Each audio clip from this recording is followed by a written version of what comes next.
की special video में मैं आप सभी को फुल डिटेल में बताऊंगा कि एरोस्पेस इंजीनियर क्या होता है, एरोस्पेस इंजीनियर का काम क्या होता है, एरोस्पेस इंजीनियरिंग में करियर स्कोप कितना है, एरोस्पेस इंजीनियर बनने के बाद आप इसरो एंड नासा में कैसे जॉब अप्लाई कर सकते हो, एरोस्पेस इंजीनियर बनने के लिए क्या एलिजिबिलिटी क्राइटेरिया है, एरोस्पेस इंजीनियर बनने के लिए क्या एजुकेशन लेना पड़ेगा, एरोस्पेस इंजीनियर बन जाने के बाद आपको कहाँ पर जॉब मिलेगा, एरोस्पेस इंजीनियर बनने के बाद आपको पर मंथ कितने रुपीस की सैलरी दी जाएगी।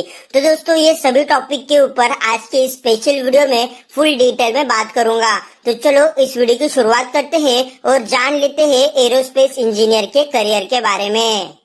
तो दोस्तों सबसे पहले हम लोग ये जान लेते हैं कि एरोस्पेस इंजीनियरिंग में करियर स्कोप कितना है। दोस्तों आज के समय में एरोस्पेस इंजीनियर की काफी ज्यादा डिमांड है। इस क्षेत्र में करियर का काफी अच्छा स्कोप है। एरोस्पेस इंजीनियर बन जाने के बाद आप ISRO, NASA, National Aeronautical Laboratories, Tata Advance Systems, Mahindra Aerospace, Air India, Civil Aviation Department, Hindustan Aeronautics Limited, Defence Research and Development Laboratories etcetera जैसे बड़ी बड़ी कंपनीज में जॉब हासिल कर सकते हो। दोस्तों इसके साथ साथ आप वायुसेना और फ्लाइट इंजीनियर के तौर पर भी जॉब हासिल कर सकते हो। अगर दोस्तों आपको अंतरिक्ष की सैर करनी है या फिर दोस्तों आपको अंतरिक्ष के रहस्य को सुलझाने में मजा आता है तो दोस्तों आप एरोस्पेस इंजीनियर बन सकते हो।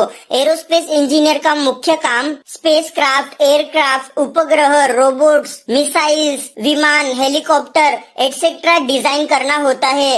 एरोस्पेस इंजीनियर बन जाने के बाद आप aerospace designer, aircraft production manager, mechanical design manager, assistant technical officer, aerospace engineer etcetera जैसे बड़े बड़े पोस्ट पर जॉब हासिल कर सकते हो। एरोस्पेस इंजीनियरिंग का कोर्स कंप्लीट कर लेने के बाद आप इंडिया में तो जॉब हासिल कर सकते हो, साथ ही साथ दोस्तों आप विदेश में जितनी भी बड़ी बड़ी एरोस्पेस कंपनीज है वहाँ पर भी दोस्तों आप जॉब हासिल कर सकते हो। तो दोस्तों कुल मिलाकर कहने की बात ये है कि एरोस्पेस इंजीनियर बन जाने के बाद काफी अच्छे करियर ऑप्शंस आपके सामने निकल के आ जाते हैं। तो दोस्तों एरोस्पेस इंजीनियरिंग में काफी अच्छा स्कोप है।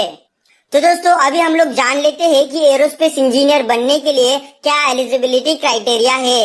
तो दोस्तों एक एरोस्पेस इंजीनियर बनने के लिए आपको पहले 12वीं पास करनी है साइंस की स्ट्रीम से, और दोस्तों आपके साइंस की स्ट्रीम में फिजिक्स, केमिस्ट्री एंड मैथ्स ये 3 सब्जेक्ट होने चाहिए। मतलब बायोलॉजी सब्जेक्ट लेने वाला स्टूडेंट फ्यूचर में एरोस्पेस इंजीनियर नहीं बन सकता, क्योंकि एरोस्पेस इंजीनियर बनने के लिए मैथमेटिक्स होना काफी ज्यादा जरूरी है। और दोस्तों आप मैथमेटिक्स में काफी स्ट्रांग होनी चाहिए। अगर दोस्तों आपका मैथमेटिक्स स्ट्रांग नहीं है तो दोस्तों आपको एरोस्पेस इंजीनियरिंग में काफी डिफिकल्टीज फेस करनी पड़ेगी। तो दोस्तों आपको 12वीं पास करनी है साइंस की स्ट्रीम से, आपको पीसीएम सब्जेक्ट के साथ 12वीं पास करनी है। 12वीं पास कर लेने के बाद आपको आईआईटी जेईई की एंट्रेंस एग्जाम देनी है। विदाउट एंट्रेंस एग्जाम आपको एरोस्पेस इंजीनियरिंग के लिए एडमिशन नहीं मिलेगा।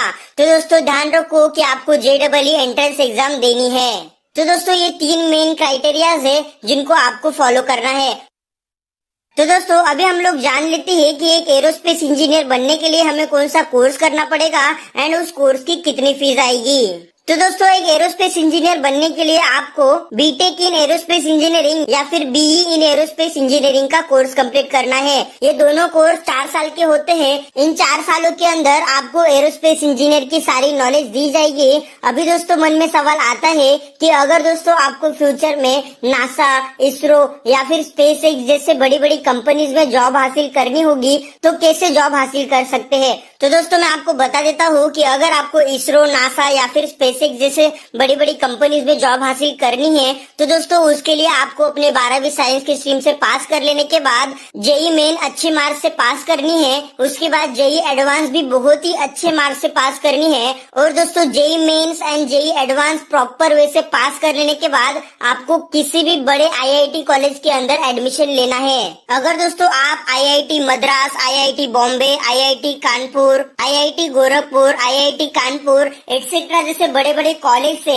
अपनी बीई या फिर बीटेक की डिग्री हासिल कर लेते हो तो ही दोस्तों आपको फ्यूचर में इसरो या फिर नासा या फिर स्पेसएक्स जैसे बड़ी बड़ी कंपनीज में जॉब हासिल हो जाएगी। अदरवाइज दोस्तों आपको air India, Hindustan Aeronautics limited, Tata advance system, Mahindra aerospace, national Aeronautical laboratories, defence Research and Development Laboratories etcetera जैसे कंपनीज में जॉब हासिल हो जाएगी। तो दोस्तों अगर आपको बड़े से बड़े कंपनी में जॉब हासिल करना है तो दोस्तों ध्यान रखो कि आपको ये जो कोर्स है वो only and only IIT college से ही पास करने हैं। अगर दोस्तों आप नॉर्मल कॉलेज से भी इन कोर्सेज को पास कर लेते हो तो भी दोस्तों कोई प्रॉब्लम नहीं है, लेकिन आपका दिमाग, आपका माइंड उतना शार्प होना चाहिए कि दोस्तों आपको नासा या फिर इसरो के अंदर जॉब मिल जाए, क्योंकि उनके इंटरव्यू वही स्टूडेंट्स दे सकते हैं जो आईआईटी के कॉलेज से पास आउट कर चुके हैं। अदरवाइज दोस्तों नासा एंड इसरो को छोड़कर भी कई सारी बड़ी बड़ी कंपनीज है जहाँ पर भी आप अपनी लाइफ सेट कर सकते हो। अगर दोस्तों हम लोग इन कोर्सेज की फीस की बात करें तो दोस्तों आईआईटी कॉलेजेस के अंदर पर ईयर इन कोर्स के लिए 3 लाख रुपीस तक की फीस देनी पड़ती है। तो दोस्तों 4 साल का कोर्स होता है तो दोस्तों लगभग 12 से 13 लाख रुपए की फीस एरोस्पेस इंजीनियर बनने के लिए आईआईटी जैसे कॉलेजेस में देनी पड़ती है। तो दोस्तों अगर हम लोग नॉर्मल कॉलेजेस की बात करें तो दोस्तों वहाँ पर आपको 1,50,000 रुपए की फीस पर ईयर देनी होती है। मतलब 4 साल का एरोस्पेस इंजीनियरिंग का कोर्स कंप्लीट कर लेने के लिए आपको लगभग 5 से 6 लाख रुपीस की फीस आपको नॉर्मल कॉलेजेस में देनी पड़ेगी। अभी दोस्तों हम लोग जान लेते हैं कि एक एरोस्पेस इंजीनियर बन जाने के बाद हम लोग कौन कौन से पोस्ट पर जॉब हासिल कर सकते हैं।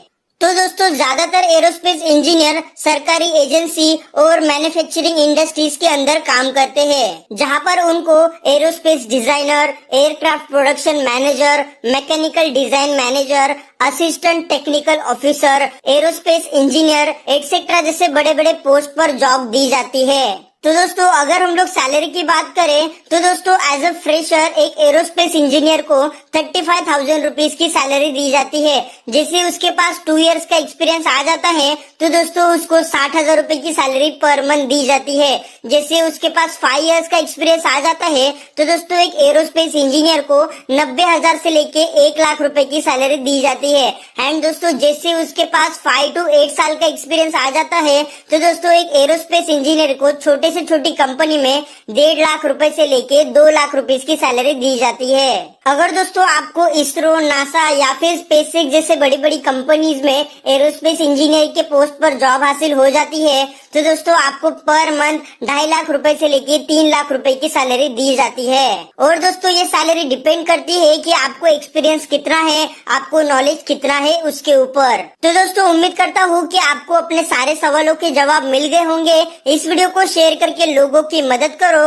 आपका प्यार देने के लिए और ऐसे वीडियोस हर रोज देखने के लिए सब्सक्राइब करें।